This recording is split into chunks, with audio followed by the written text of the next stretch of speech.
नमस्कार फ्रेंड्स, आपके अपने हरीश सेन जी स्टडी में मैं एक बार फिर से वेलकम करता हूं मैं आप सभी लोगों का।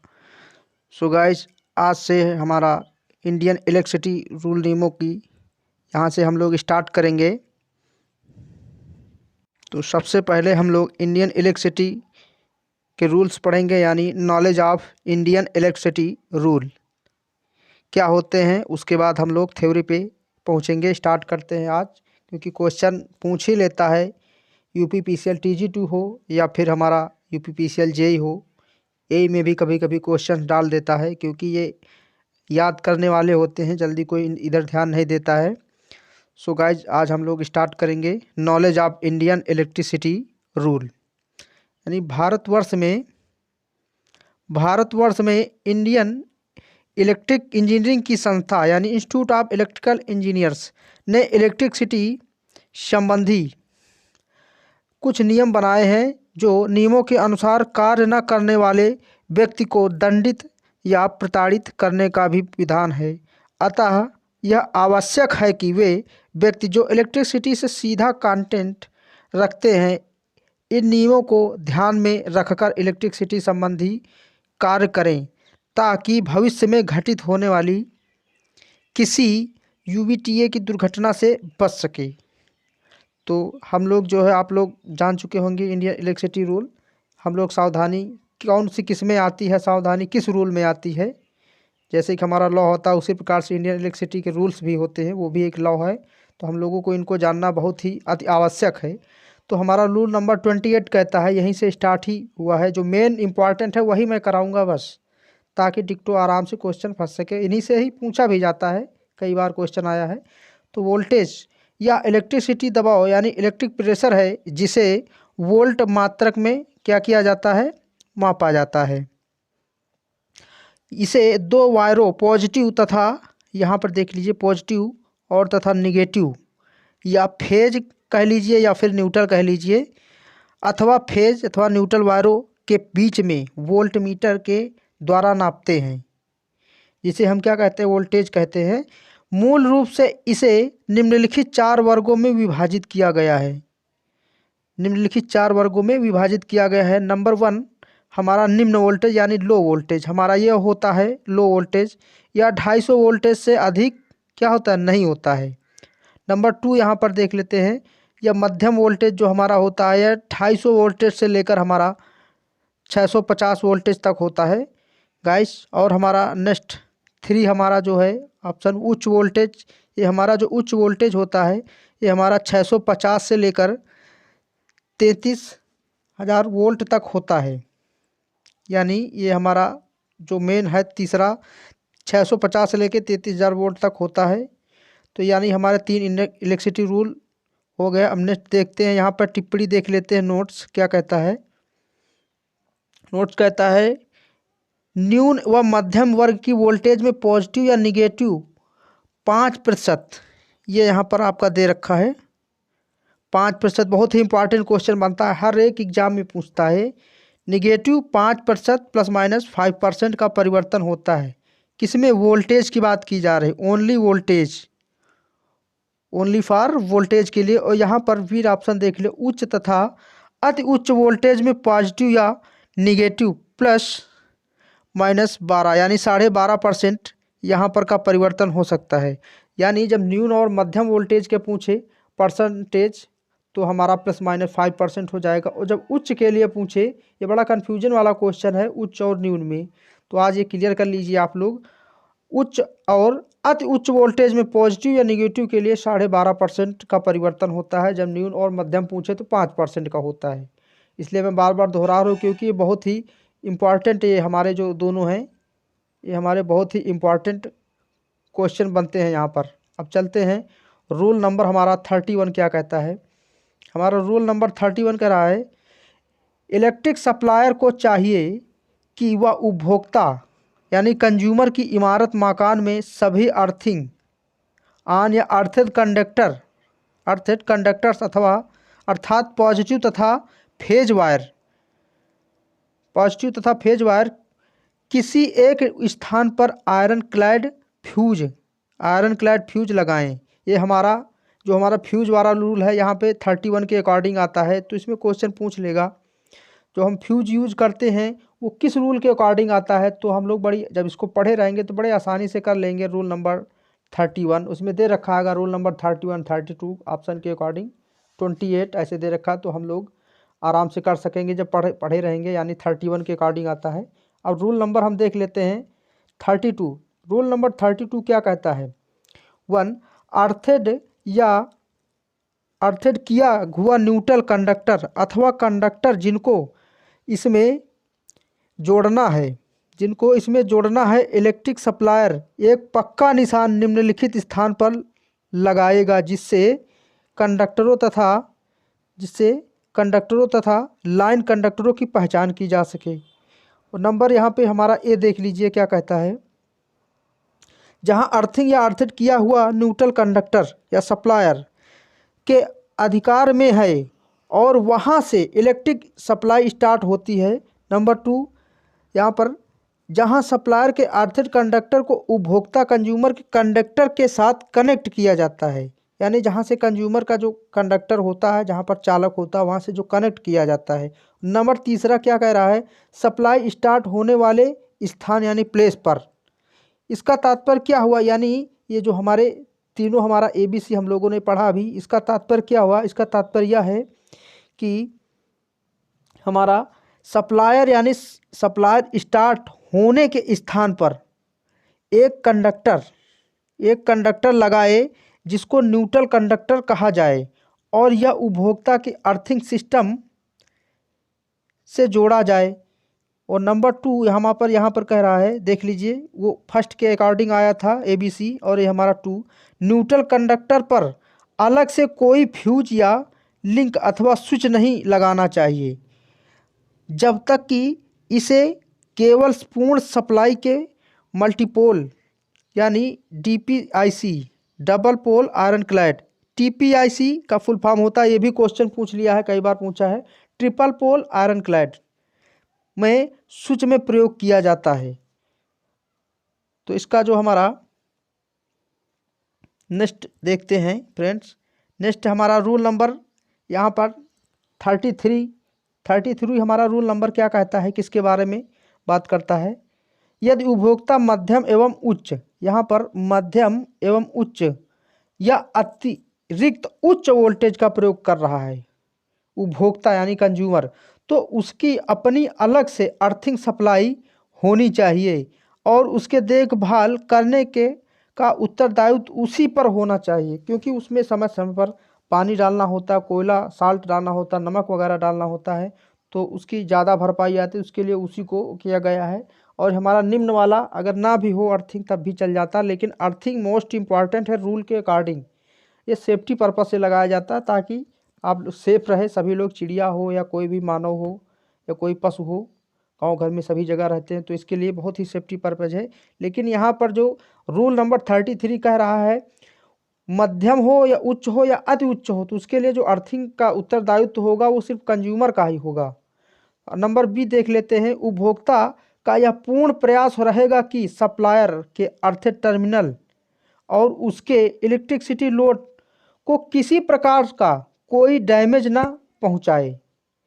कह रहा है अर्थिंग और उसके इलेक्ट्रिसिटी को किसी प्रकार का कोई डैमेज ना पहुंचाए, ये उपभोक्ता के द्वारा ये सब रूल कहना है। तो रूल नंबर हमारे 30 के अकॉर्डिंग हमारा ये दोनों आया, यानी रूल नंबर 30 के अकॉर्डिंग हमारा मध्य उच्च और अतिरिक्त उच्च यानी एक्स्ट्रा हाई वोल्टेज इसके अंतर्गत आता है।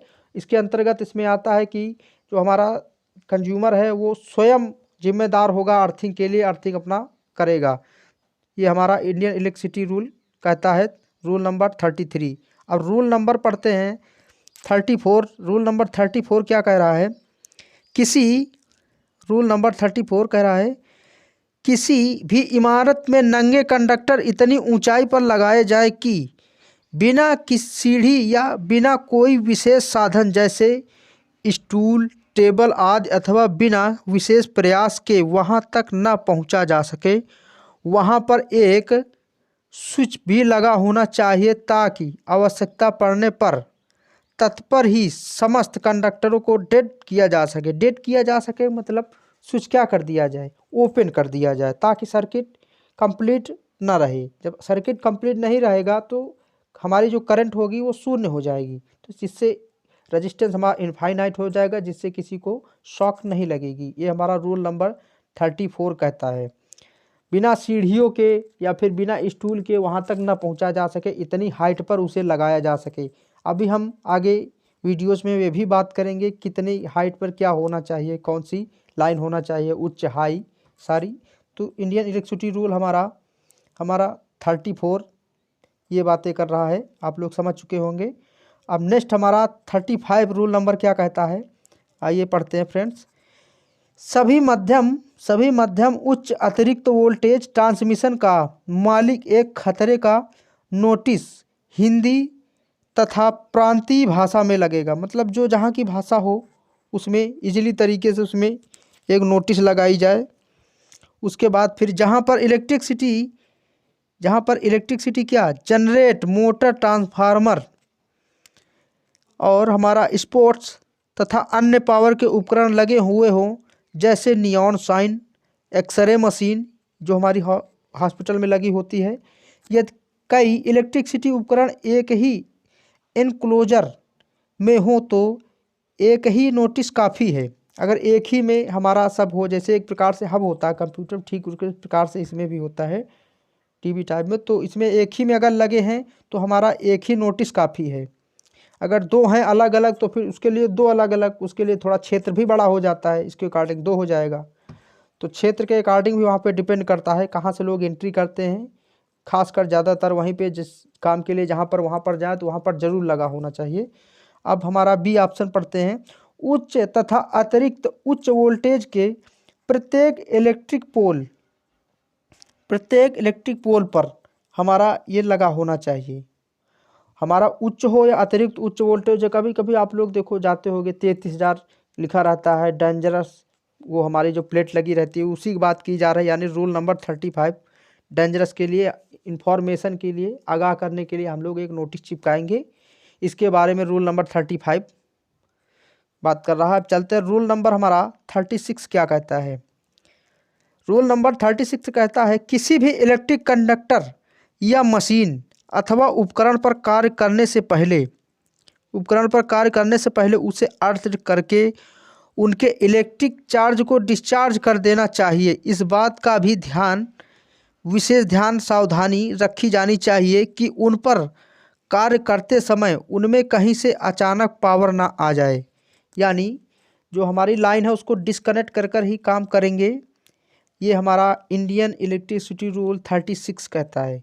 अब रूल नंबर हम बात कर लेते हैं, रूल नंबर 38। रूल नंबर हमारा 38 क्या कहता है। ये मोटर, जनरेटर, ट्रांसफार्मर, रेक्टिफायर, बहुत ही अच्छा इसमें आपको सीखने को मिलेगा। मोटर, जनरेटर, ट्रांसफार्मर, रेक्टिफायर तथा अन्य पोर्टेबल उपकरण जैसे इलेक्ट्रिक ड्रिल मशीन हो गया, आपका वेल्डिंग सेट हो गया, आदि केबलों के इंसुलेशंस हो गए बहुत अच्छा होना चाहिए, जो कि यानी डाई इलेक्ट्रिक स्ट्रेंथ की बात कर रहा है। यहाँ वहाँ के वातावरण के प्रभाव से, यानी जो खराब वातावरण होगा उसके साइड इफ़ेक्ट के प्रभाव को सहन कर सके, अर्थात इंसुलेशन समुचित बचाव संबंधी प्रबंध किए जाने चाहिए। अब बी ऑप्शन क्या कहता है, मेटल शीट का प्रयोग किया गया हो तो वह मशीन फ्रेम से जुड़ा होना चाहिए और अर्थ होना चाहिए। तो हमारा रूल नंबर 38 ये सभी हमारा motor, generator, transformer, rectifier, portable जो भी डिवाइसेस हैं आपकी, वो प्योरली इंसुलेटेड होने की बात कर रहा है। यानी डाइलेक्ट्रिक स्ट्रेंथ हमारी क्या होनी चाहिए, हाई होनी चाहिए। किसी भी हमारे जितने जनरेटर हैं, मोटर हैं, और जो भी हमारे स्टैटिक डिवाइस है, जैसे कि मोटर हमारा स्टैटिक डिवाइस में नहीं आता, ट्रांसफार्मर आता है, लेकिन जो एक स्थान से रखकर यूज किए जाए उन्हें भी अर्थ करने की बात कर रहा है। यानी हमारा रूल नंबर 38 यही सारी बातें कर रहा है, तो ये पालन किया जाना चाहिए फ्रेंड्स। अब नेक्स्ट हमारा रूल नंबर 42। रूल नंबर हमारा 42 कहता है कि प्रत्येक सर्किट तथा मशीन को इस प्रकार लगाना चाहिए कि उस उपकरण आदि को इस प्रकार लगाना चाहिए कि उस रेटेड वोल्टेज जिसके लिए उसकी संरचना की गई हो उससे उसे अधिक से वोल्टेज व चार्ज न हो, अर्थात अचानक अधिक वोल्टेज आ जाने पर किसी भी प्रकार का खतरा उत्पन्न ना हो सके। और जहाँ पर अल्टरनेटिंग करंट तथा डीसी करंट यानी एसी एंड डीसी सर्किट एक ही पोल पर लगाए गए हों, उनको इस प्रकार लगाना जाना चाहिए कि उस समय तक एक दूसरे से ना मिले, यानी एक दूसरे से टच ना हो किसी भी कंडीशन में, चाहे स्पार्किंग क्यों ना हो रही हो। नहीं तो पूरा जो लाइन की लाइन एकदम शॉर्ट सर्किट होके जल जाएगा और लॉसेज ही लॉसेज हो जाएंगे। जब तक उनमें करंट उपस्थित हो तो ये हमारा रूल नंबर हमारा 42 इस बात की चेतावनी देता है। तो अब रूल नंबर हम चलते हैं, रूल नंबर 43। रूल नंबर 43 हमारा क्या कहता है? रूल नंबर 43 कहता है प्रत्येक electric generator centre, sub station, switch centre में समुचित स्थान पर इलेक्ट्रिसिटी से लगी हुई आग को बुझाने के लिए अग्निशामक यंत्र यानी फायर एग्जीक्यूटर्स अवश्य रखने चाहिए और उनके साथ साफ सुथरे व शुष्क रेत से भरी बाल्टियों आगे बुझाने के लिए रखना चाहिए। इसके अलावा प्राथमिक चिकित्सा के साधन यानी फर्स्ट एड बॉक्स भी होना चाहिए। उक्त का उपयोग करने के लिए सभी व्यक्ति प्रशिक्षित होना चाहिए। जैसा कि आप सभी लोग देखते हैं वर्कशॉप में हमारी रेत से भरी बाल्टियाँ टंगी रहती होती हैं, तो काफ़ी स्टूडेंट जो है पूछ लेते हैं ये रेत से भरी बाल्टियाँ, क्योंकि जो नए नए होते हैं, तो इसीलिए यहाँ पर देखिए लास्ट में लिख रखा है प्रशिक्षित होना चाहिए सभी व्यक्ति, यानी जो वहाँ के ट्रेनी हैं जो भी हैं प्रशिक्षित होना चाहिए। जैसे CTC कार्बन टेट्रा क्लोराइड हमारा फुल फॉर्म होता है, और भी होते हैं, तो हेलॉन भी होता है। तो ये हमारा जो है फायर एग्जीक्यूटर में आ जाता है। तो ये हमारा रूल नंबर ध्यान से पढ़ लीजिए, क्वेश्चन पूछा गया है, रूल नंबर 43 के अकॉर्डिंग आता है। ये हमारा CTC लगे होने चाहिए और हमारा क्या होना चाहिए, रेत से भरी बाल्टियाँ होना चाहिए, ताकि आग लगे तो हम उसे बुझा सके रेत डाल के किसी प्रकार से। फायर हमारा CTC का यूज जो है चलाने का प्रशिक्षण भी होना चाहिए, कैसे फटाक से खोलना, कैसे फिर निकालना है, वो सब पता होना चाहिए। तो ये हमारा रूल नंबर 43 के अकॉर्डिंग आता है फ्रेंड्स, ये जान लीजिए, बहुत ही इंपॉर्टेंट क्वेश्चन है ये बहुत पूछा जाता है एकदम प्रैक्टिकली। ये मान लीजिए 43 एकदम रट लीजिए रूल नंबर को। अब रूल नंबर हम बात करते हैं 44 की।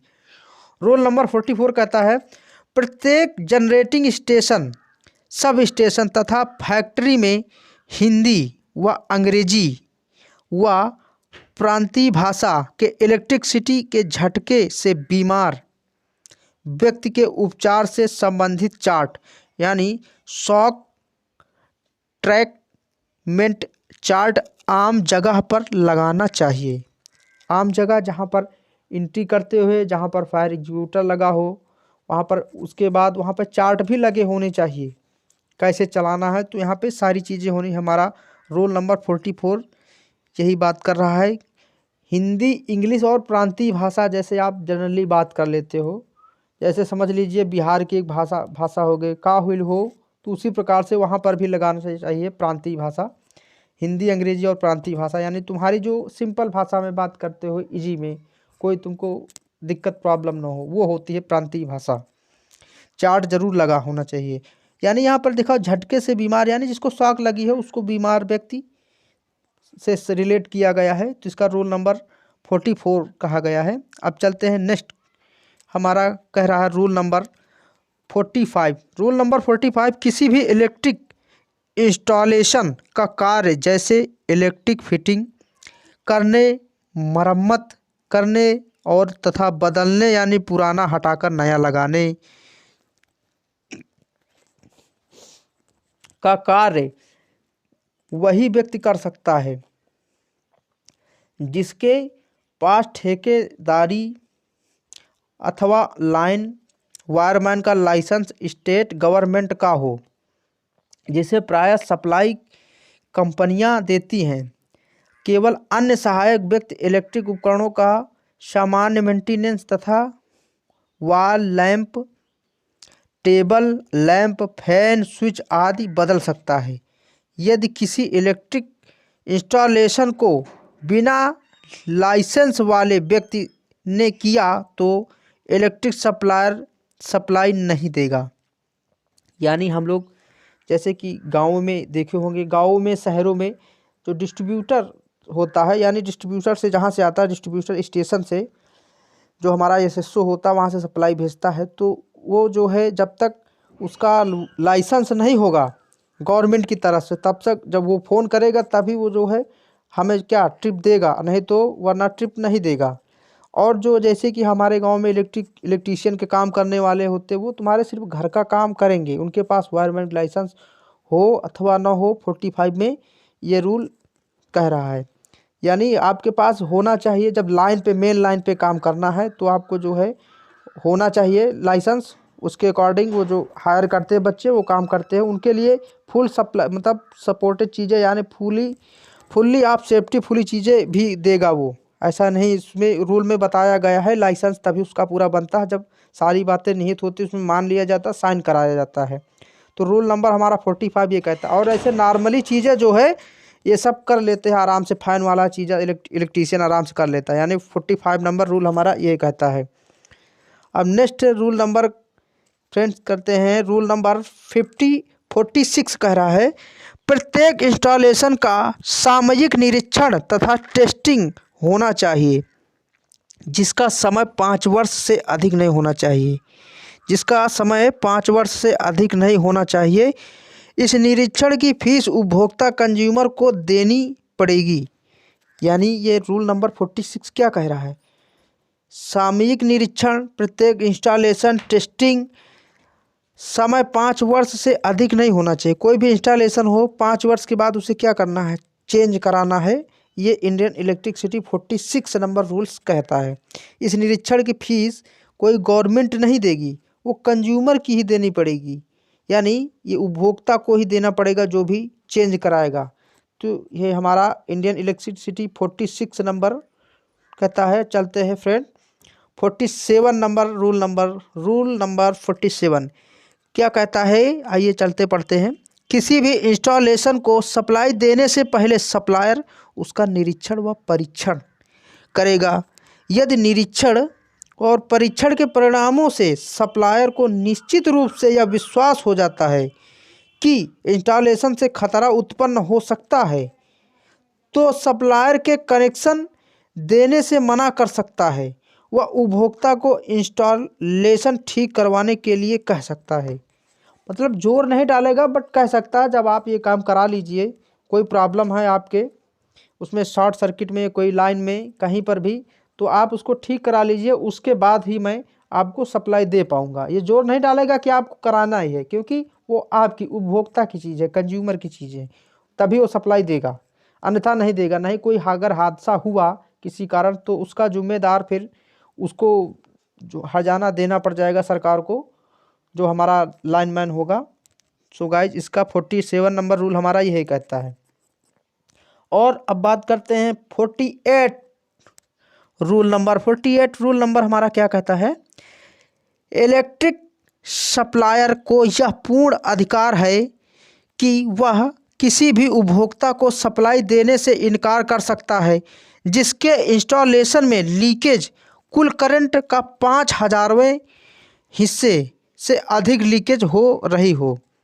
तो यहाँ पर पहले हम आपको मोस्ट क्वेश्चन एक बता देते हैं, मोस्ट इम्पॉर्टेंट क्वेश्चन। यहाँ पे जो 1,000/500,000वां जो भाग है ये हमारा लीकेज करंट में आता है। तो पूछता है क्वेश्चन कि मैक्सिमम अधिक से अधिक कितना लीकेज होता है लाइन में, तो हमारा 1/5000वां भाग होता है। फ्रेंड ये हमारा बहुत ही इंपॉर्टेंट क्वेश्चन कई जगह पूछा है, हमारा जेई में भी पूछ रखा है, यूपीपीसीएल एसएसओ में पूछ रखा है, और भी आर्विनल ढेर सारे जो हमारे एग्जाम्स होते हैं कम्पिटेटिव एग्जाम उनमें पूछ रखा। बहुत ही इंपॉर्टेंट क्वेश्चन है ये।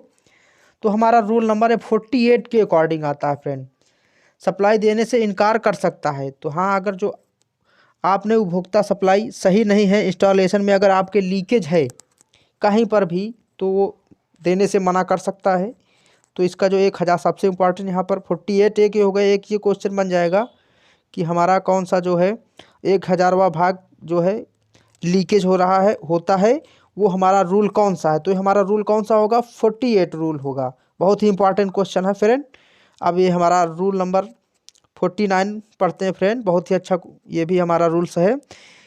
रूल्स कहता है 49, यदि किसी उपभोक्ता के इंस्टॉलेशन में 1005वें भाग से अधिक लीकेज है तो सप्लायर उपभोक्ता को 48 हावर्स का नोटिस देकर सप्लाई काट सकता पुनः दोबारा सप्लाई तब तक नहीं देगा जब तक कि वह विश्वास न हो जाए कि करंट लीकेज का है कारण दूर हो गया है।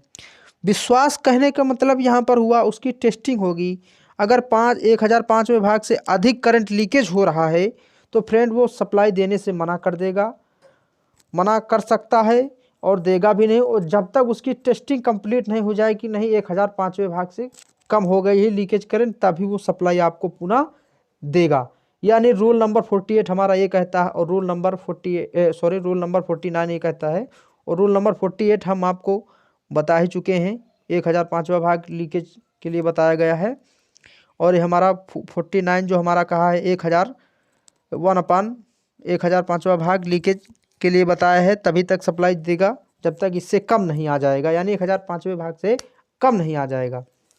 तो हमारे 49 आज के जो हमारे 49 हमारे रूल्स कंप्लीट हुए फ्रेंड्स। तो आगे भी हम अभी इसके रूल्स जो मेन है अभी कराएंगे, 2-3 वीडियो में फुल कंप्लीट कर देंगे फ्रेंड्स। तो आज के लिए बस फ्रेंड्स इतना ही।